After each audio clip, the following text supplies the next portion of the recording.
I'm Kerry. And I'm Katie. And this is Grave Silence. Do you have a little weeky off?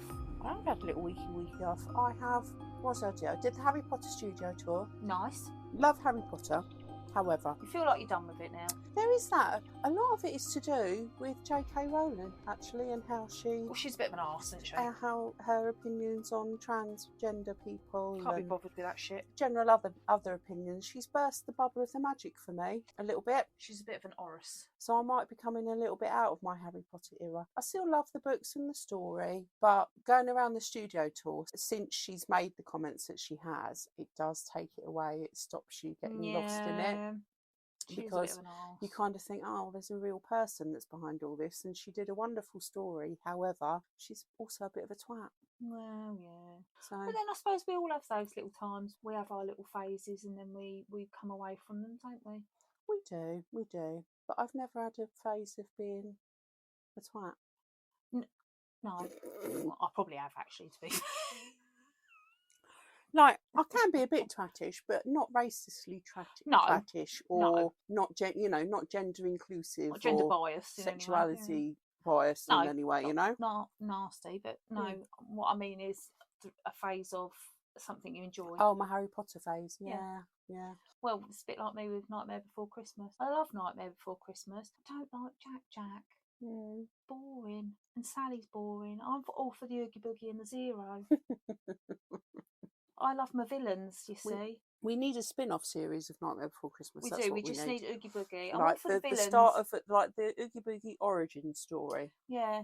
Like I should have known really when I was growing up, and I fancied Skeletal rather than He-Man. You know what I mean? And you have got a little area of homage to Skeletor, haven't you? Well, it's just one pop vinyl. Yeah, in between two candles. It looks a bit like an altar. It is an altar. It is an altar. I do love Skeletor, and I've watched the new movie. And I said, well, I don't like Jared Leto. I don't like him. He's a twat. And I said to you, didn't I? There's something about him. Gypsy Rose. There's something about him. But you did. He did do a very good Skeletor.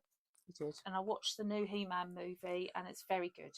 Yeah, that is good. It is very good. And we watched the new Spider-Man movie as well, didn't we? We did watch the new Spider-Man movie, and yet again, another fabulous job. Well done, Tom Holland. Well done, Tom Holland. We were talking about him in the car earlier, weren't we? I do have a bit of a crush on Tom Holland. I do have a crush on Tom Holland too. And do you know what? I absolutely love him and Zendaya. Yeah, and if they were to split up, then true love doesn't exist. It doesn't. Do you know what? If they ever split up, fuck true love.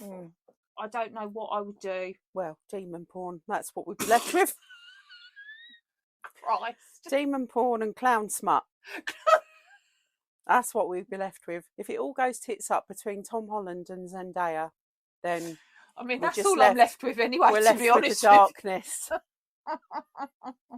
I told you earlier, didn't I? I tried to go back because I read the first two books of the Boys of Tommen series. Yes.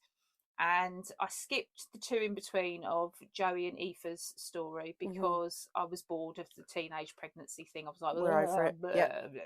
So I went straight to Gibbs's book, which is, I think it's Taming 7. And so I thought I wanted to read that book because I like Gibbsy. It's taken me a really long time to read it, and I normally read quite quickly because it's just not dark for me. You've become desensitised, haven't you? I have. My mind has been sullied by the other smut that I've read, and I'm just like, nothing's making up for it. I need to go back and read some really dark shit about masked men and clown smut. However, I have been cured of, well, not cured, I wouldn't say. My phobia of clowns has been lightened, shall we say. It's somewhat metamorphosed.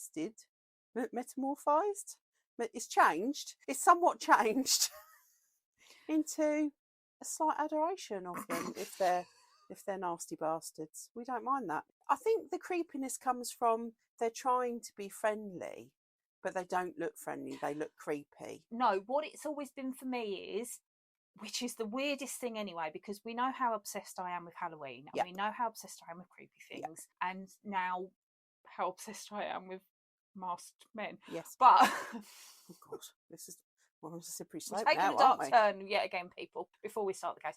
My thing with clowns has always been, I don't like the fact that I don't know what's behind the mask, right? And I think it's a control thing. So maybe now I have a different view of these things. You've been shown another way. My mind has been sullied. I see. Yeah. Would you call it like what is it? Trigger therapy. You know, when you go out and Yes. face your fears. Yes. You've been in front of your fears quite a lot, haven't you? Yeah. And underneath them. Maybe and that's what it is. on top of them. And I feel as if I'm painting a really bad light of myself right now. I feel God's as though you sake. might be editing this out. Nah, fuck it. Throw it out there. Throw it out there. Give the people what they want. Anyway. Anyway. Going back to today's case, people. We are here for a case. After another lovely snippet of what Katie and I are just waffling on about before we start the actual cases, today's case is about, right, I'm going to give a trigger warning now. I'm going to be throwing in some C-bombs about this bitch because I was watching the Apple documentary last night, Caylee Anthony, An American Murder, and I was effing and jeffing at the screen. I was livid. This case seriously boils my piss. So I do apologise if you are adverse to the C-bomb. I myself like to use it as a bit of a full stop in everyday life. Please be aware that I probably will be using it quite a lot in this case because this case absolutely boils my piss. So you have had pre-warning, but do be aware it is surrounding her daughter, that she was only 2 years old at the time of her death. Obviously, it is the death of a child, so just be aware of that. So we're going to be talking about Caylee Anthony today. So keeping that in mind, let's get started. If you're sitting comfortably, we shall begin. Caylee Anthony was born on March the 19th, 1986 in Warren, Ohio, to George and Cindy Anthony. She grew up in an all-American household where Cindy worked as a registered nurse and George worked various jobs, including being a former police officer. Caylee was described as a popular child, and Cindy shared that her and she were inseparable when she was growing up. By the time Caylee reached her late teens, however, she'd developed a pattern of lying about small and large details, including claiming she was graduating high school when she'd actually stopped attending classes. On August the 9th, 2005, she gave birth to her daughter, Caylee Marie Anthony. However, she refused to identify the father, offering different names to different people. Caylee lived with Caylee in the Anthony family home in Orlando, where Cindy became heavily involved in raising her granddaughter, often acting as Caylee's primary caregiver while Caylee went out with friends, attended parties, and maintained a social life that she portrayed as normal.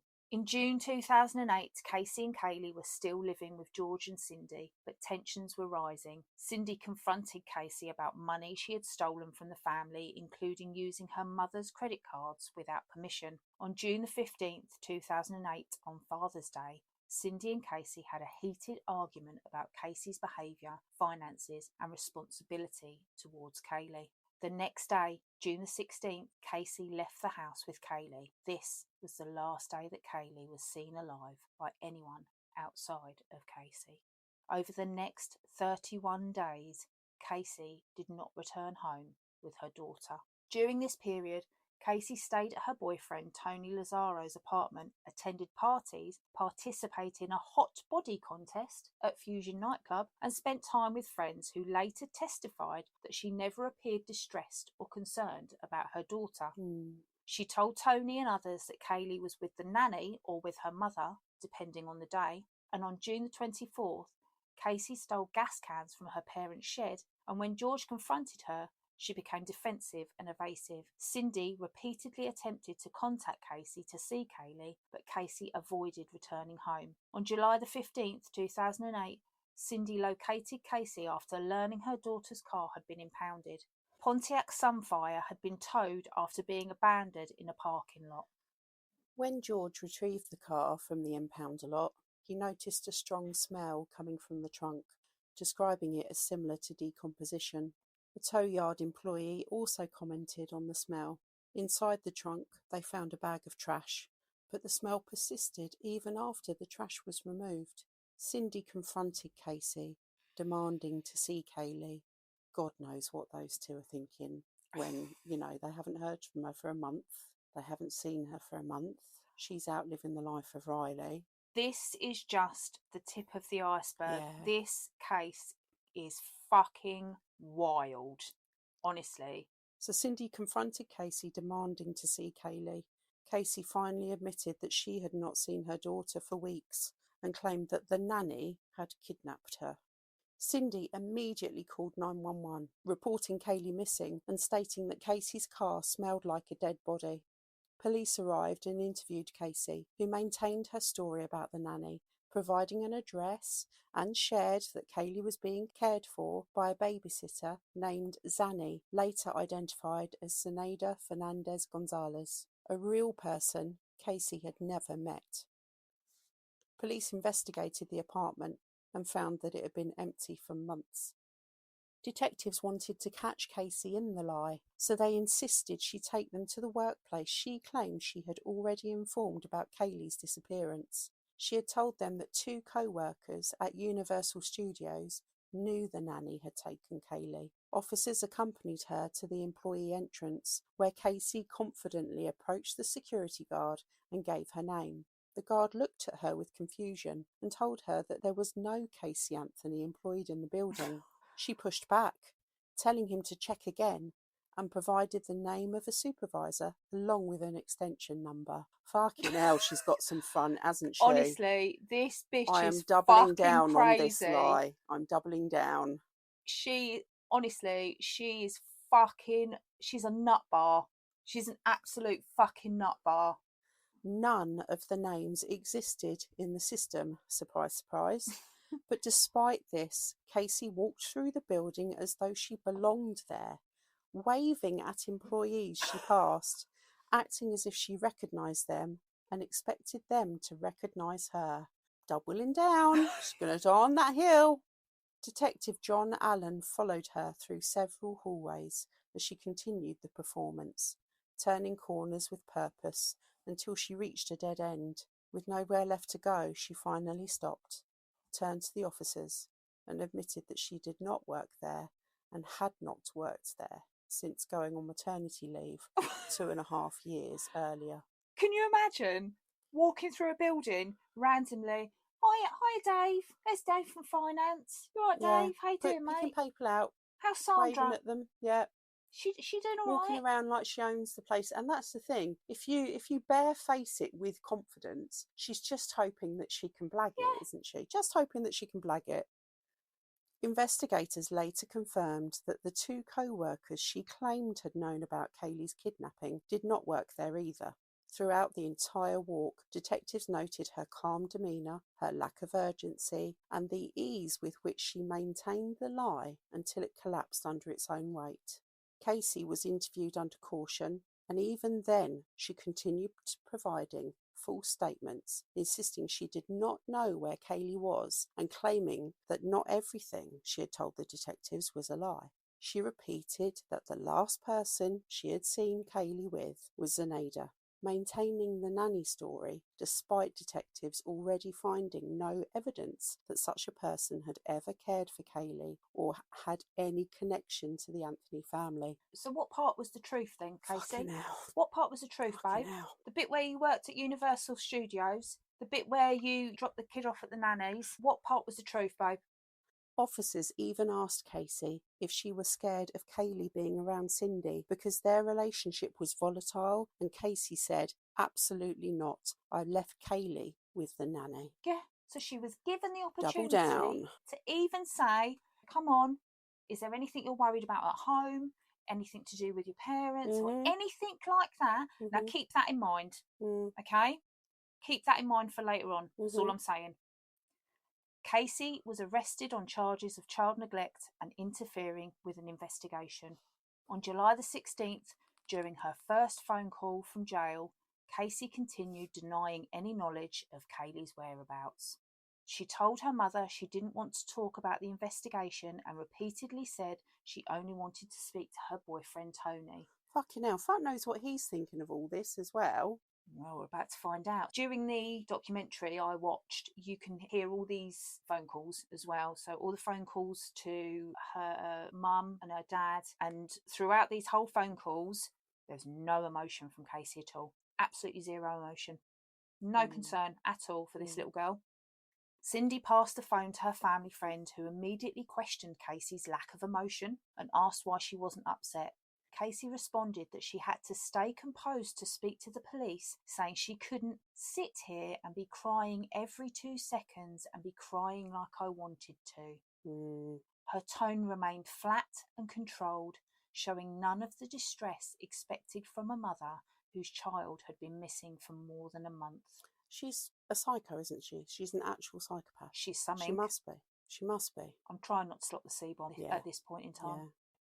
At this point, detectives descended on Tony Lazzaro's apartment after hearing Casey's jail call and realising she was more focused on contacting him than discussing her missing daughter. Tony's friend, Clint House, who shared the apartment with him, later explained that Tony was completely blindsided by the situation. So Tony had absolutely no idea that this little girl was missing. He told officers he was just as shocked as everyone else to learn that Caylee was missing and that Casey had never mentioned anything about her daughter being in danger or taken by the nanny. Clint said he had met Caylee many times and described Casey as appearing to be a good mother during those early visits, but he noticed that after a few months, Casey began bringing Caylee over less and less until eventually only Casey was coming to the apartment. When Clint asked where Caylee was, Casey told him she was either with the nanny or with Cindy. Neither Tony nor Clint had ever seen this nanny, and neither had any reason to believe Caylee was anywhere other than safely cared for. Investigators were then informed that Caylee Anthony had made not just one, but 3 911 calls, raising concerns about Caylee's whereabouts and reporting the overwhelming smell coming from the family car Casey had been driving. The sequence of calls made it clear that Cindy's panic had escalated rapidly, first reporting that she had not seen Caylee for weeks, then stating that Casey's stories were inconsistent, and finally telling the dispatcher that the car smelled like there had been a dead body in it. Keep that in mind. These calls prompted detectives to immediately focus on the vehicle, recognising that whatever had happened to Caylee, the Pontiac Sunfire, was now a critical piece of evidence. Detective Eric Edwards later explained that when investigators examined the Pontiac Sunfire, the overwhelming smell of decomposition hit them immediately. The odour was strong enough that they stepped back from the vehicle and called in a cadaver dog to confirm what they had already suspected. The dog alerted almost instantly, heading straight to the trunk of the car. Although the trunk had been vacuumed, investigators collected what remained. So that smell must have been that horrendous that dog stopped almost immediately. That's how strong that smell must have been. Well, that's the thing. They said it was enough to make them all stand back. The smell hit them when they opened the boot. So keep that in mind for this court case, okay? Yeah. They found a discoloured area on the trunk liner, a stain roughly the size and shape of a small child's body. A section of the carpet was cut out for testing, along with several human hairs recovered.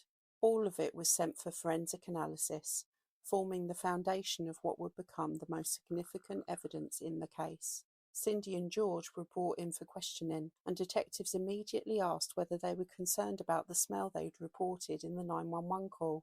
When confronted directly, Cindy backtracked. She told investigators that she had found a bag of rubbish in the car and that there had been maggots inside it, and that the smell she noticed had been rotting food rather than anything more serious. Her explanation stood in sharp contrast to her earlier statement to the dispatcher, where she said that the car smelled like there had been a dead body in it. So this is a registered nurse? Yeah, backtracking. So she knows exactly what it is. A registered and now nurse. She's backtracking to Who cover would for know? her daughter. Yeah, absolutely. Who would know what, let's face it, who would have probably spent time in a morgue. And I'm not saying all nurses obviously do, no, but she'd know the smell of a dead body. Yeah. Cindy and George then went to visit Casey in prison, where they spoke to her about the recent events. George tried to remain softly spoken and loving to her, saying, "Hey, gorgeous." Casey replied, "I look like shit." What a lovely reply. Cindy spoke to her about people's concerns that Caylee may be dead. Caylee replied, "Surprise, surprise." Yeah. No tears. Absolutely Surprise, no tears. surprise. Her parents said to her that they need to have something to go on, and she replied, "Mum, I don't have anything. I've been here a month today. Come on, my entire life has been taken from me."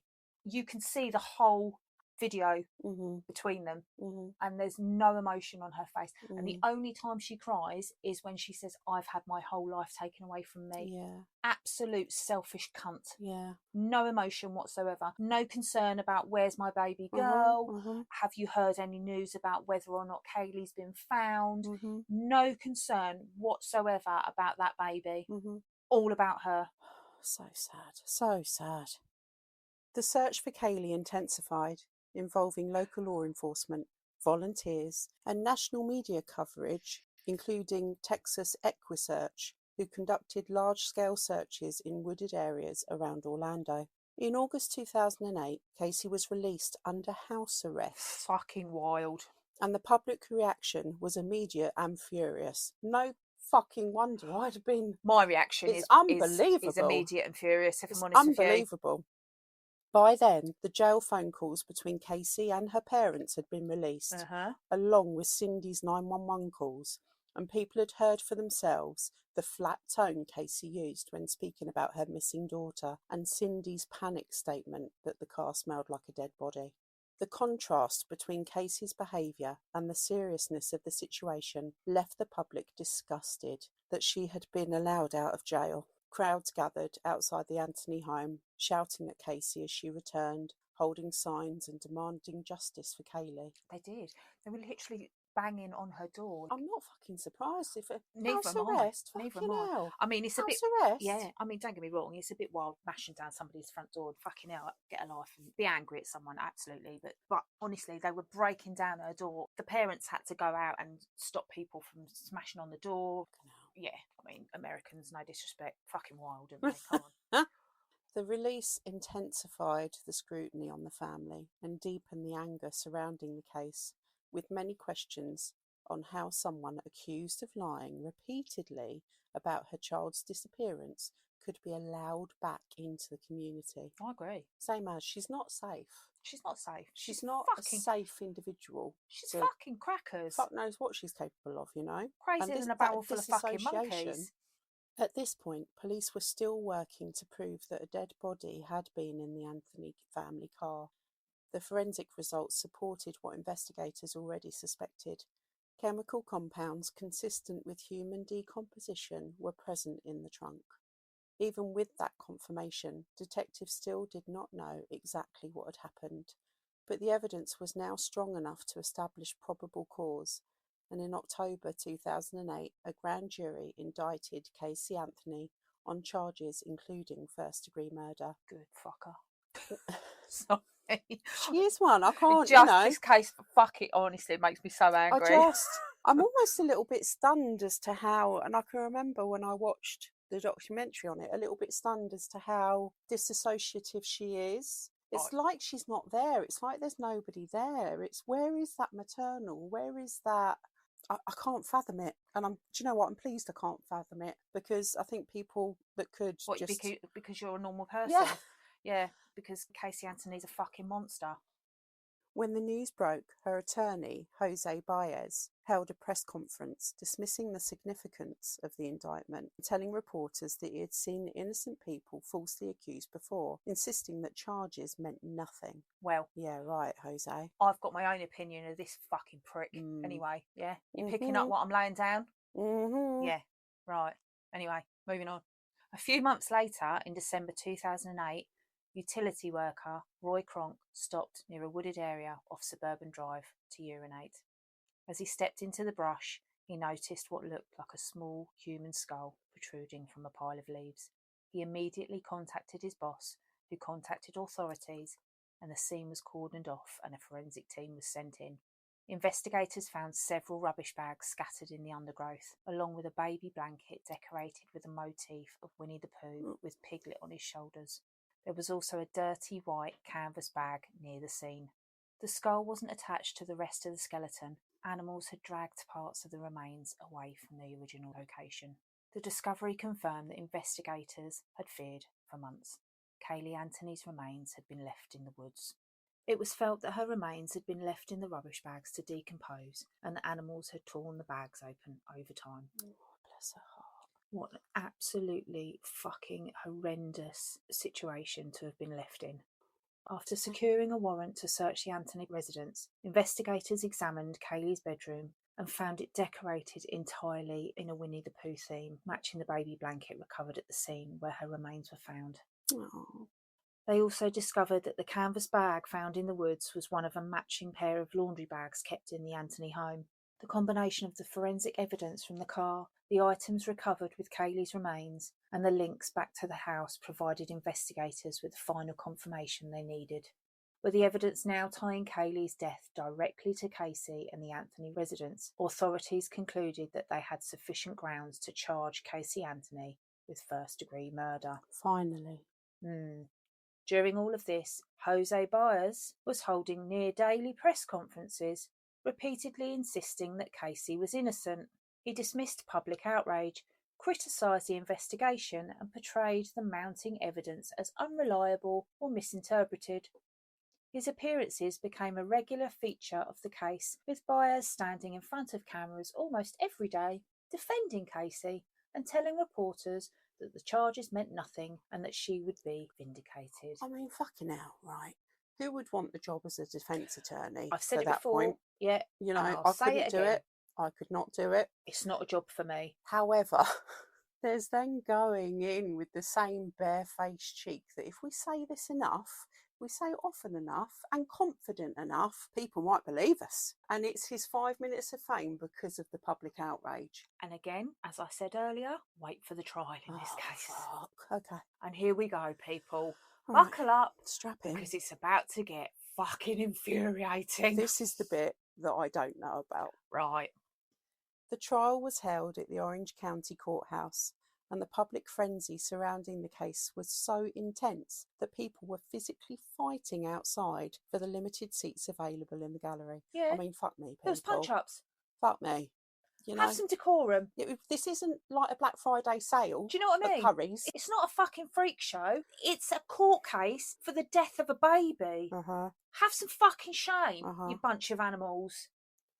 Inside the courtroom, prosecutor Linda Drain Burdick delivered the state's opening statement while Casey sat at the defence table, shaking her head repeatedly as the allegations were laid out. One of Casey's childhood friends, Kyo Marie Cruz, testified that when Casey first learned she was pregnant, she had said that she wanted to give it up for adoption, but Cindy told her she would not be giving the baby away. The prosecution argued that Casey never wanted to be a mother and that she'd been desperate to reclaim her party lifestyle, presenting this as the motive behind Caylee's death. Jose Baez countered with a completely different narrative. He told the jury that on the morning of June 16th, 2008, George Anthony had found Caylee's body in the family swimming pool and that she had drowned accidentally. According to Baez, George then screamed at Casey that Cindy would never forgive her for letting Caylee die, and the defence claimed that the family panicked and covered up the drowning. Baez went further in his opening, claiming that it was George Anthony who disposed of Caylee's body, not Casey. He told the jury that George had a pattern of handling family pets in the same way when they died, suggesting that he followed the same method with Caylee. Family pets. Fuck me. And George, the dad, is probably sat in that courtroom to support his daughter. But wait going, what the fuck? He was sat there, the man's face, to be fair to him, he showed no emotion at that point. He was quite blank. It was later on that he showed emotion when he was brought up onto the stand to testify. But fancy hearing that. Jesus and God. This guy, he was shouting at the top of his voice and screaming as though he was George, saying to Casey that your mother would be absolutely mortified that you'd let Caylee die. But it goes further. Baez then told the jury that the reason Casey had lied throughout the investigation was because she had been taught to lie from childhood.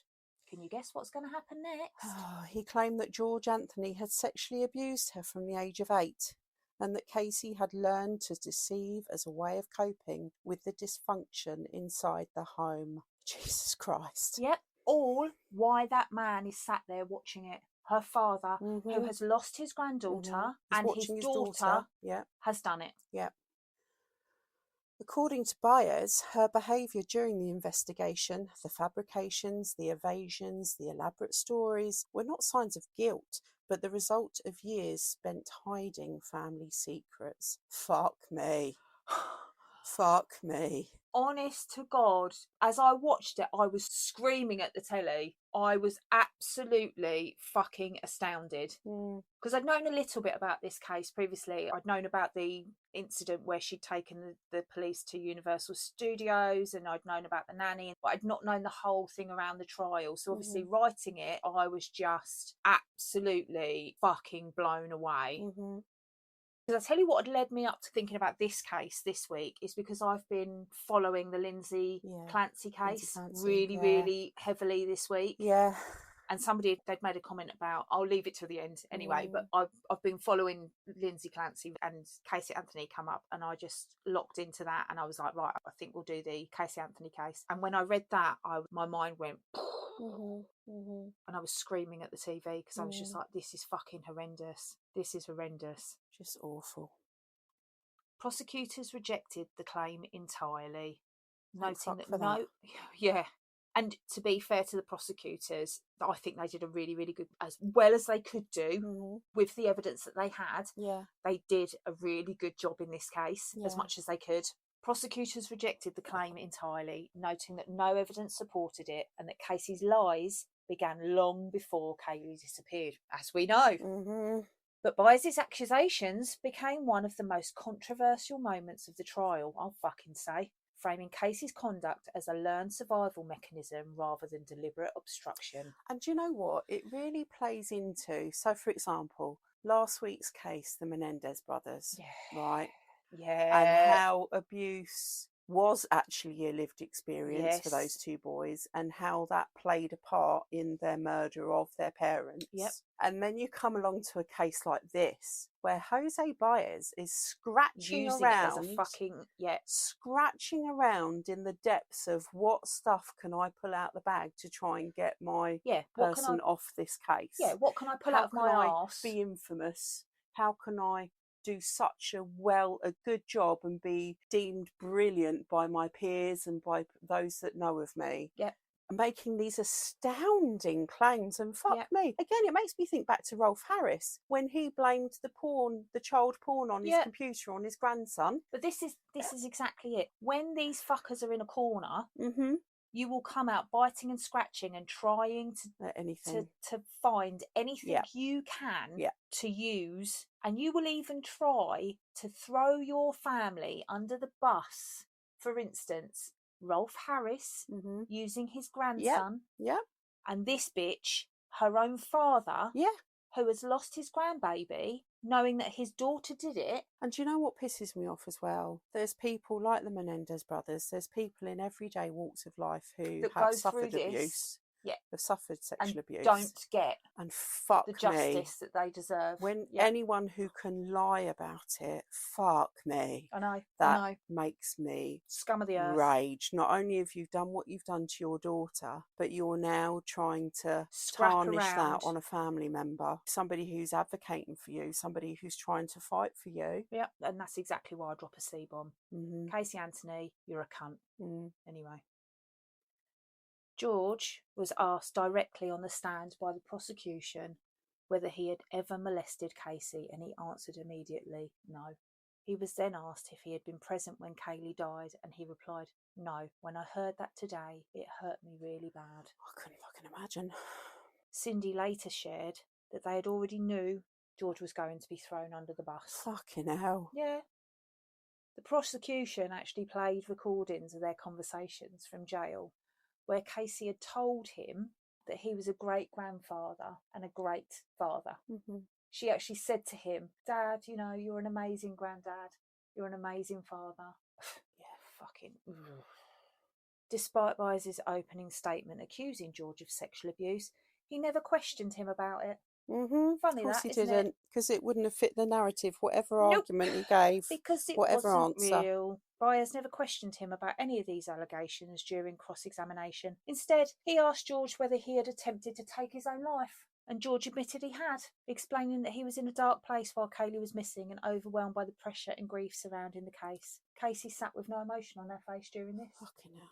And he had, because at the time, Caylee was missing and he was dealing with the fact that Casey was... Well, it was looking like she was responsible. Absolutely. Yeah. But Byers tried to paint that suicide attempt as an admission of guilt. Of course he did. So Dr. Arpid Voss explained to the jury that the hair recovered from the trunk of the Pontiac Sunfire could only have come from Caylee. He testified that the mitochondrial DNA showed it belonged to a maternal relative of Cindy Anthony, and because the hair was untreated and matched the length of Caylee's, it couldn't have come from Cindy or Casey. Voss also pointed out the dark band around the base of the hair shaft, known as a decomposition band, which forms only when hair is exposed to a decomposing body. Its presence indicated that the hair had come from someone who was already dead when it had detached, supporting the state's position that Caylee's body had been in the trunk of the car. That poor little girl. I know, absolutely fucking horrendous.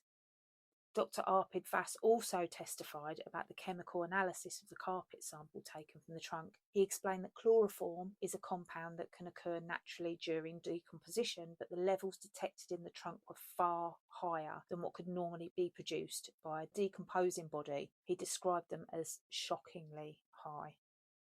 Chloroform is capable of rendering a person unconscious, and one of the theories investigators considered was that Casey may have used it to incapacitate Caylee, believing it would cause her to die in what she perceived as a more humane way.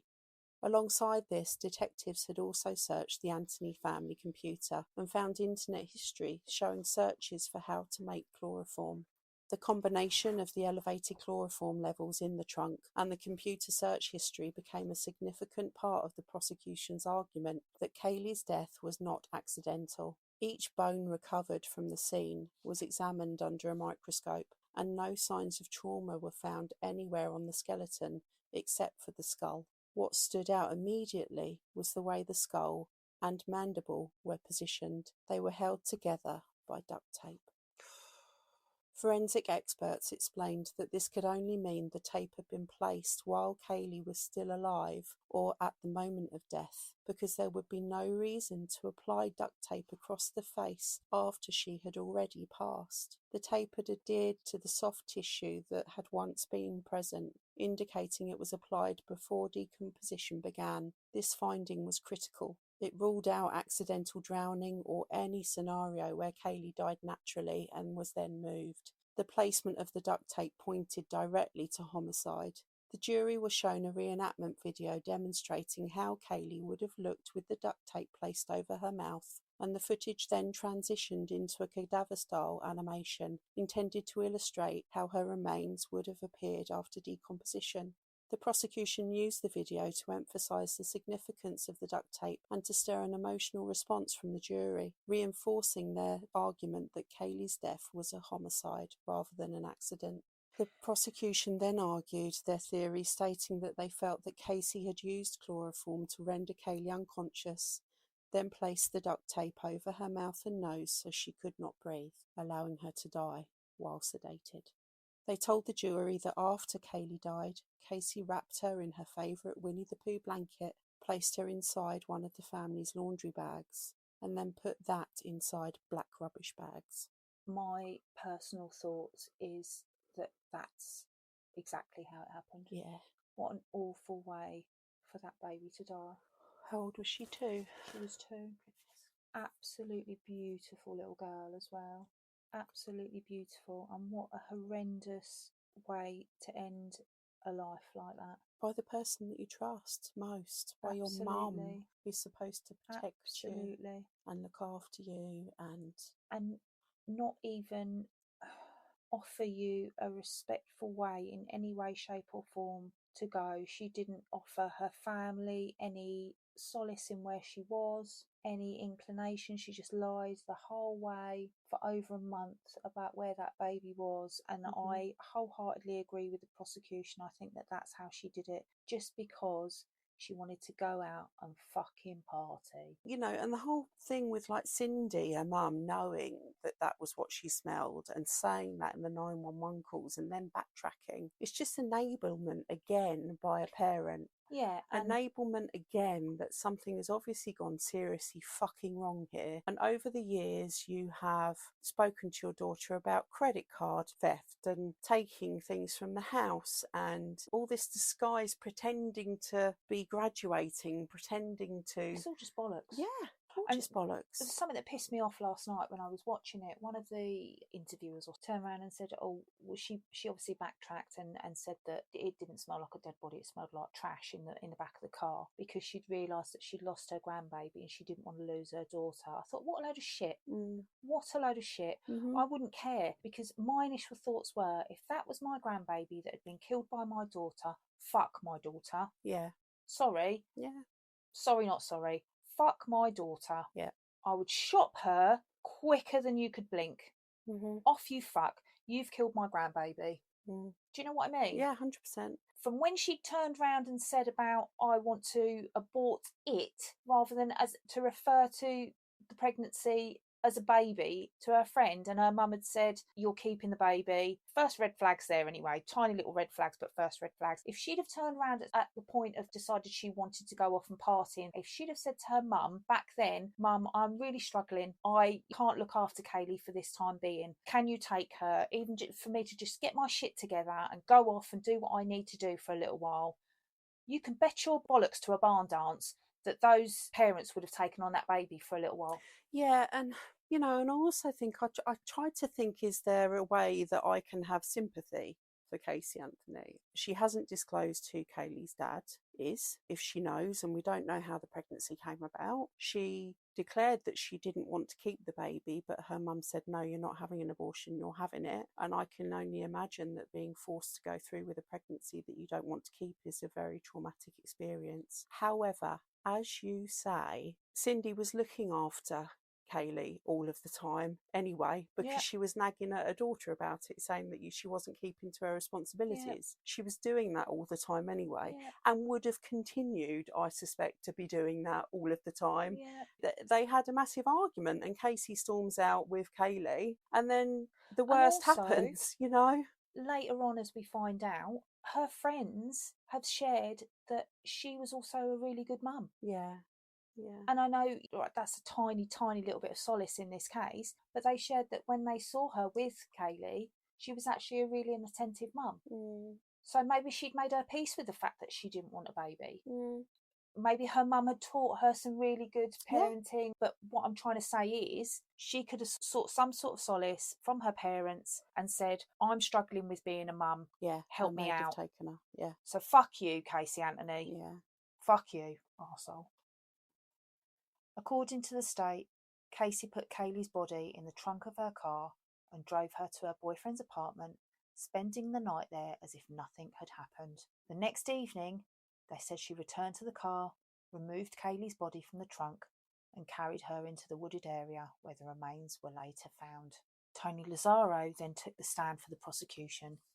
He testified that Casey had spent the entire 31 days with him from June the 16th onward, while Caylee was already dead, and he had no idea anything was wrong. Fucking hell. Yep.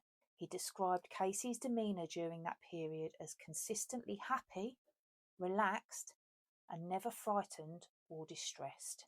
He told the jury he was completely unaware that Caylee was missing, let alone that she was dead. The prosecution showed photographs taken during these weeks, including images of Casey entering a hot body contest at a nightclub and partying with friends, presenting them as evidence of her behaviour while Caylee's body was in the woods. The contrast between Casey's carefree appearance and the reality of Caylee's disappearance became a central part of the state's argument that Casey was not acting like a grieving or panicked mother. During this same period, the prosecution highlighted another detail they believed reflected Casey's mindset while Caylee was missing. Casey had gone to a tattoo parlour and had the words Bella Vita inked into her shoulder. It was Italian for beautiful life. Oh, deep, Casey, deep. Fuck's sake. How poetic. Baez disputed the forensic evidence presented by the state, arguing that the smell in the trunk was not from human decomposition, but from the rubbish that had been left in the car and allowed to fester for days. Because we all know that maybe some boxes of pizza and a few empty crisp packets and and an odd sandwich. And an odd sandwich smells like a dead body, don't we, Baez? Cindy supported this claim during her testimony, repeating her earlier statement that she had found a bag of decomposing trash in the trunk. And do you know what? Fuck you, Cindy, then. Fuck you, Cindy. And God knows what George is thinking around this time. This man has been pulled apart by this arsehole Baez and had these accusations thrown at him, and then his missus has basically blown anything out the water by then backtracking on what she said. This man must be absolutely pulled apart. Cindy may well be doing this as in, I'm going to protect my daughter, I must protect my daughter. Part of protecting your daughter and doing right by your daughter means ensuring that she is accountable and held to account for what she's done. You can't continue to coddle her and not allow consequences to happen to 100%. her because she's a fucking psychopath. And if you want her to live a safe and enriched life, she needs to do that by accounting and atoning and completing the sentence for the act that she has done in killing her daughter, your granddaughter. I don't understand how a parent can do that. No, I agree. And as hard as it would be for a mother to shop their child, surely it would be harder to have to admit that you've lost your grandbaby because of what your child has done. I would like to think that I would tell the truth around a child of mine. I would like to think that I wouldn't go the Cindy Anthony route because I can't see how you could live with yourself by doing that. Baez also attempted to undermine Dr. Vars's findings by challenging the methods he used to extract and measure chloroform levels from the carpet sample. Oh, so we're also going to pick apart the professionals, are we? Because he's in doing the job that they do. Yeah, he's a so biochemist now. Not only is the cadaver dog wrong, the dog's wrong, the trained dog is wrong because it was just maggots in some rubbish. Now the chloroform in the carpet. Yeah, Dr. Vars is wrong. Well, let's listen to Baez because he knows everything. But so basically, he told the jury that Vars's technique had never been used in a courtroom before and should therefore be considered unreliable. By raising doubts about both the source of the smell and the scientific process behind the chloroform analysis, Baez tried to weaken the prosecution's argument that the trunk had held Caylee's body. Fuck's sake. I have decided I could never, ever, ever be a defence attorney for anyone that had actually done it. If they hadn't done it, I'd go all scrappy-doo and pull that apart. But when they've obviously done it, I just would offer no defence. I would offer the shittest defence ever in the history they just didn't do it. There is my most respected defence lawyer at the moment is... I know what you're going to say. You know what I'm going to say, don't you? Is Reddington. Yeah. He's absolutely the love of my life at the moment, but that's another case.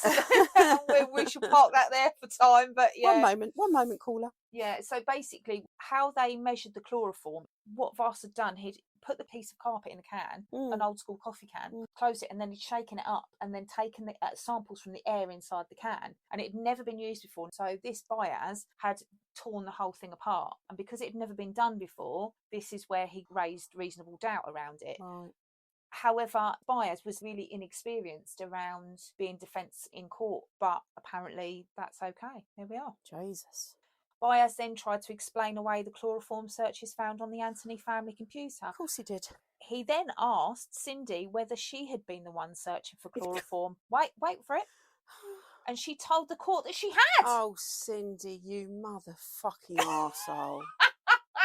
She claimed she'd been searching chlorophyll because the family dog had been eating bamboo in the garden and that chloroform had appeared in the search results.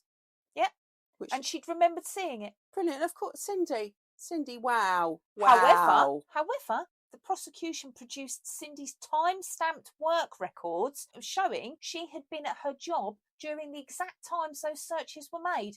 Despite this, Cindy stood firm on the stand, insisting the searches were hers. So she's really dying on that hill, isn't she? With her absolutely enabling doubling down, her psychopathic daughter. Not only did I get the rubbish wrong, I was wrong. It was just maggots. It didn't smell like a dead body at all. Not only did I do that, but I was the one that searched for chlorophyll. Even when I was in work? No, it couldn't. It definitely was me. I definitely wasn't in work. My work is wrong. Fuck me. I really hope she gets charged and has some sort of time for just giving false information and false evidence. Spoiler alert. Because it's bullshit. She doesn't.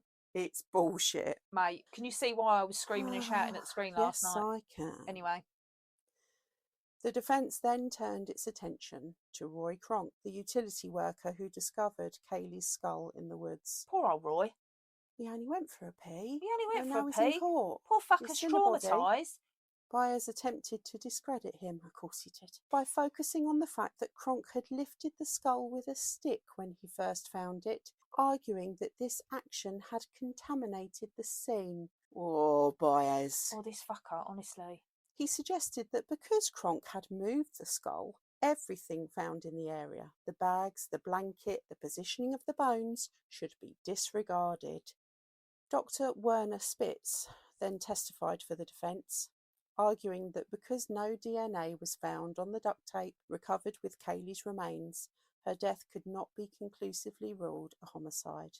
He told the jury that without DNA linking the tape directly to Caylee's skin or soft tissue, the state's conclusion that she had been murdered was scientifically unsupported.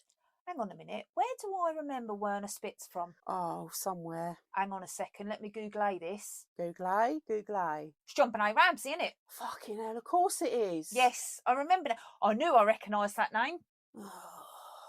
Was he a dickhead in that one as well? Do you know what? I've slept since then. I genuinely can't remember. The amount of forensic scientists and autopsy pictures and cases I have scrolled through. No wonder I can't remember a Werner Spitz. They're all amalgamating into one. Mate. Anyway, Spitz suggested that the absence of DNA meant the tape might not have been placed on Caylee while she was alive, and therefore the manner of death could not be determined either. Oh, fuck off, Spitz. His testimony was intended to undermine the prosecution's central claim that the duct tape proved Caylee had been intentionally suffocated and to introduce doubt about whether a homicide had occurred at all. Baez then shifted focus to Casey's friends, calling each of them to the stand to counter the prosecution's portrayal of Casey as an uncaring or overwhelmed mother. He asked every one of them whether Casey had been a good mother and whether they had ever had any concerns about Caylee's care. They all gave the same answer.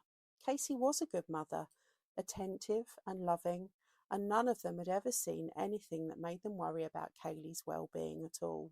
During closing arguments, the prosecution told the jury that Casey had chosen to end the life of her child.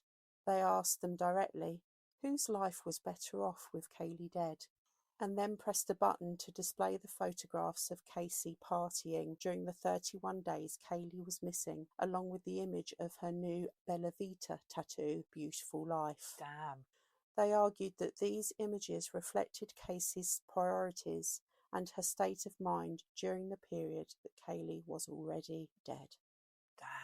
And that's what I mean by the prosecution doing as well as they could. Yeah, with what they had, yeah. Because I know that if I was on the jury and that hit me in the face, bang to rights, I'd be like, that bitch did it. Reasonable doubt is all gone. That bitch did it. Yeah, reasonable doubt is all gone. Kidnapped by her nanny, who doesn't exist.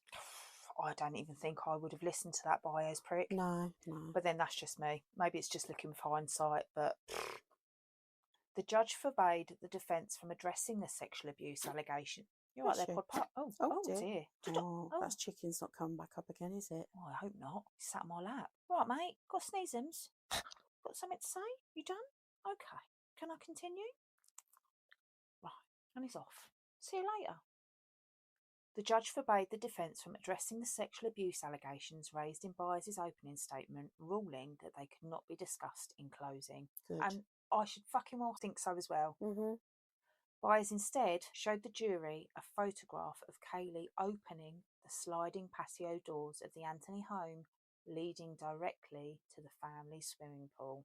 He told them Caylee's death had been an accident that spiralled out of control, a tragedy that snowballed into panic, lies and a cover-up. The two sides ended the trial with completely opposing narratives, one of deliberate murder and one of a drowning, followed by fear and dysfunction. On July the 5th, 2011, after roughly 11 hours of deliberation, the jury returned its verdict. Caylee Anthony was found not guilty of first-degree murder, Jesus Christ, not guilty of aggravated manslaughter, and not guilty of aggravated child abuse. She was found guilty of 4 misdemeanours for lying to law enforcement, each carrying a 1-year sentence. Caylee had already served 3 years while awaiting trial and received credit for good behaviour, so she was released 10 days later. fuck off. Fuck off, then come back again, and then fuck off again. I fucking I cannot swear to you, believe. as I sit here right now. Who are the jury members? We need a campaign. Cindy said afterwards that she felt at peace with the verdict. I bet she fucking did. She's got her daughter back, hasn't she? Believing the jury had done what they thought was right. The jury, however, faced immediate backlash. Well, Many received death threats. I wouldn't have gone that far. Well, it's a bit extreme, isn't it? And the public outrage was intense. I would have been an enraged public, let me tell you. I was raging. And this is why I said earlier when I was talking about Lindsay Clancy, and somebody put a comment in saying, if Caylee Anthony can get off, then Lindsay Clancy should not be seen as guilty. And then I was like, hang on a fucking minute. I knew about the Caylee Anthony case and I couldn't remember the full case. And then I started obviously deep diving and I was like, no. And that was it. Boom. I went down a rabbit hole and I was like, we've got to do this fucking case next, because my blood was boiling. And then I watched that last night and I was fucking raging because I didn't know anything about what had been said about her dad. And I didn't know about what her mum had done about backtracking. And then her mum saying that about being at peace with the verdict. Are you fucking crazy, woman? Are you smoking crack? Are you absolutely out of your tiny little minds? I swear they must have been pumping shit through the air vents in that courtroom, because that jury must have been out of their fucking bonds on something absolutely wild. The absence of a definitive cause of death, combined with the defence's ability to raise doubt around key forensic evidence, created a gap the prosecution could not close, and the juror's decision reflected that. On July the 17th, 10 days after being found not guilty of killing her daughter, Caylee Anthony was released from prison. Her relationship with her parents was strained after the allegations made during the trial, and she did not return to live with them. Sure as shit it would be strained. Strained? Absolutely fucking wild. I'm in shock. I'm shooketh. For a short period, she stayed at a church compound in Florida. What, was she seeking solace? For fuck's sake. But the media attention became overwhelming and she had to leave.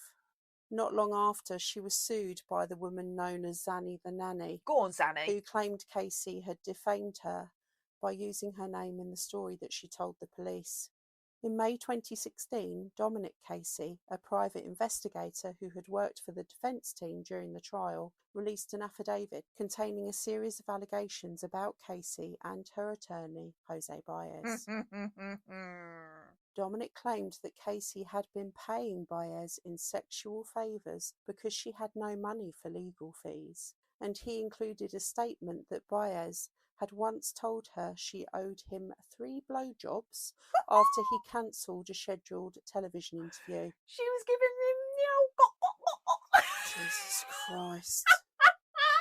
Fuck my life. Dominic alleged that the relationship between Casey and Byers became increasingly inappropriate and that Casey had confessed to him she was offering sexual favours because she could not afford her defence. He also claimed that Byers had told him privately that Casey had murdered Caylee and that he needed all the help he could get to find the body before somebody else did. According to Dominic, it was he who came up with the drowning in the pool theory that Byers later used in court. When Dominic Casey's affidavits were made public, Byers and Anthony strongly denied everything. I bet they did. Caylee's short life became the centre of a national conversation about deception, media influence, and the complexity of criminal trials built on circumstantial evidence. Casey's own life has faded into obscurity, but the case continues to be dissected in documentaries, books, and televised debates, each attempting to make sense of what happened in those crucial hours on June 16, 2008. What remained was a story with no definitive ending.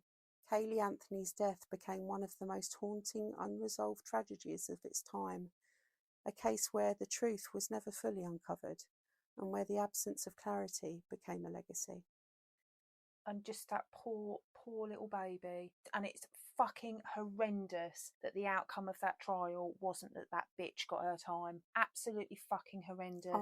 I'm so in shock. And also with those claims coming out in the affidavit from Dominic Casey, why does that not present then a mistrial? I know. And you saw them for the trial to go ahead again. Yeah, you saw the documents in the documentary, and I wonder if we can. I'll see if I can find them online, and again, I'll send the links to you, and because you normally put the stuff on the Facebook page, don't you? Yeah, absolutely fucking horrendous case. Beautiful little girl lost her life, and I wholeheartedly, allegedly, her mother murdered her only because she's been found not guilty, which is a fucking joke in my eyes. It is my belief that she did it. I wholeheartedly agree with you. That is bullshit, and I think think it's not an unsolved mystery for me. No, unsolved my arsehole. She did it. She absolutely fucking did it. I wonder what her parents think now.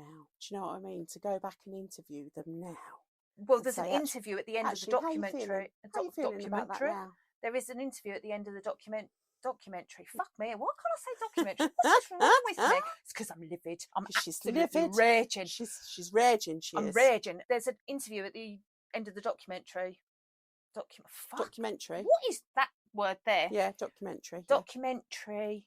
Yep. Well done, Kerry. Yeah. But I didn't watch it because it was quite late last night when I finished the script. We'll watch it in a minute. Let's have a little. Dad says what he thinks after party watching of that. And Dad says he thinks that she basically gave her something and she never woke up because she wanted to go out on the piss. I think he's right. I think she wanted to go out on the lash. She wanted to get her end away. She probably would have given the baby something to sleep. Baby didn't wake up. What a fucking psychopath. She showed no emotion, and the only time she ever did show any emotion is when it was affecting her, because she's a heartless cunt. And imagine that. I want to speak to my boyfriend. Just let me speak to Tony. Just let me speak to Tony through all those phone calls. She's a Mimi. I just want to speak to Tony. She's an absolute Mimi. Tony thinks you can fuck off, my love, now. Tony says you can suck my big toe. She's a horrible, just evil, vile little person. That poor lad just get dragged into it. Yeah, I've met this girl. We're having a nice time. I've met her daughter a few times. The daughter's with her nanny or with her grandmother. So we're all right to go out and party like that. Oh, just vile. Not a second thought. Being. And I think Cindy's a crank as well. She fucking irritates me. It's no bloody wonder her daughter's like she is. Personal thoughts. All this bullshit about, she's probably dealing with the fact that she's lost her granddaughter and she doesn't want to lose her daughter. No, sorry. Fuck off. Black and white side of it. Fuck right off. Your daughter murdered your grandbaby for her own selfish reasons. Shot the bitch. She's an adult. Your daughter is an adult. Took the life of a child because she wants to go out and party. Try to throw your husband under the bus. Try to throw your husband, her father, under the bus. How do they both stay together through that? It just begs belief. It really does. Nah. It just begs belief. Absolutely crazy. Yeah. Anyway, what a fucking case. But that's the case of Caylee arsehole Anthony. I feel like I need to have some sort of spiritual cleanse. Should we go and skip round a fire pit and chant? Do you know what? It worked for me a couple of weeks ago. I'm well up for doing that again. There you go. I had a brilliant time at my Lamass ceremony. There you go. It was awesome sauce. I'll go and do that again. Waft some spiritual smoke. I will. And then I'll ground myself into the earth. That's ground what I'll yourself. do. And ground Cindy and Caylee Anthony under a bus. Yeah, there you go. Christ. No, I'm not murderous. Don't get on the wrong side of Kate. I'm not murderous. I don't know where I'll get a bus from. And I thought I was the rough one round here. I just can't. Being a mum, I owe it to my adult child to stand by what is right and what is correct and what is society. As I say, I would like to think if I was in Cindy's position, I'm not saying I wouldn't still love my daughter. I couldn't come to terms with what she'd done. I'd still love her because she's my daughter. But would I lie for her? No, I fucking wouldn't. Do you know what I fucking wouldn't. I love seeing on TikTok? You know the grandmas that when their grandbabies come round and they go to their kids, they're like, get out of the way, where's my grandbabies? I love seeing that because fuck off, I'm into the children. And the kids are like, hang on a minute, you didn't do any of this for me when I was a kid. And they're like, no, because it's my grandbaby and my grandbaby comes first. Yeah. That's life, mate. It's a different relationship, isn't it? I think grandparents and grandchildren. Because you can give them back at the end of the day and you can spoil as much as you want. That's part of the process, isn't it? Yeah. I don't know.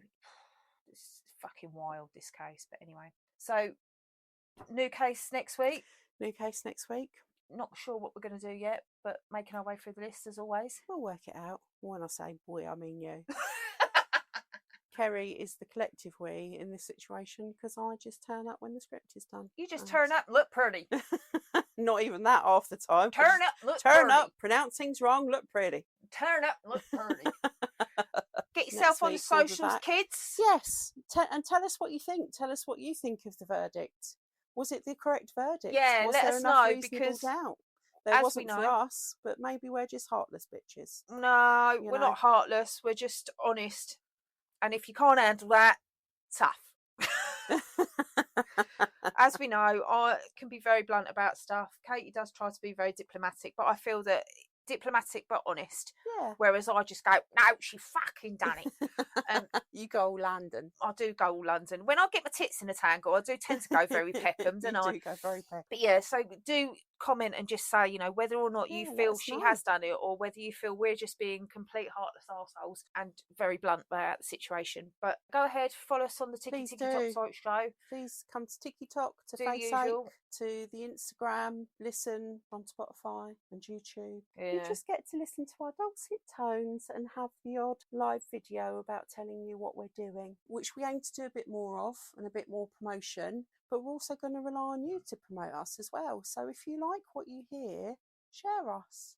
If you don't like what you hear, message us and give us some feedback positively about what we could change for you. Yeah. It may well just be that we're not your cup of tea, and that is okay. And that's all right. But if you do like us, the best thing that you can do is give us a review, give us a follow, and give us a share. All right, my friends? Anyway, totty bar for now, you beautiful bastards. Bye-bye, you beautiful, beautiful bastards. See you later, grave diggers. We will see you for another thrilling instalment on Thursday at 3. You will indeed. Bye-bye. Take care of you.